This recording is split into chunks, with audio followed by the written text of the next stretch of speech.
link.in.com இணையத்தில் கேள்விகளுக்கு பதில்களை பதிவு செய்த பிரதமர் மோடி கடந்த நவம்பர் மாதம் 8ஆம் தேதி தமது தலைமையிலான அரசு வரலாற்று முக்கியமான முடிவு ஒன்றை எடுத்ததாக கூறியுள்ளார். ஊழல் மற்றும் கருப்பு பணத்தை வேரோடு களைய 500 மற்றும் 1000 ரூபாய் நோட்டுகள் செல்லாது என்ற கடுமையான நடவடிக்கை மேற்கொள்ளப்பட்டதாகவும் அவர் தெரிவித்துள்ளார். To break the grip of corruption and black money, we have decided that the 500 rupee and 1000 rupee currency notes.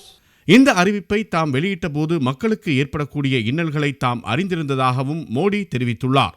ஆனால் நீண்டகால நன்மைகளுக்காக குறுகிய காலத்திற்கு இந்த துன்பத்தை தாங்கிக் கொள்ளுமாறு மக்களிடம் தாம் கேட்டுக்கொண்டதையும் அவர் நினைவு கூர்ந்துள்ளார்.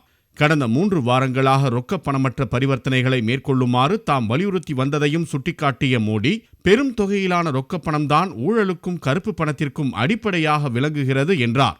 மொபைல் பேங்கிங், மொபைல் வாலெட்டுகள் காலத்தில் வாழ்வதால் உணவு, வீட்டுப் பொருட்கள், டாக்ஸி என எதையும் மொபைல் மூலம் ஆர்டர் செய்யும் நிலை உள்ளதாக அவர் கூறினார்.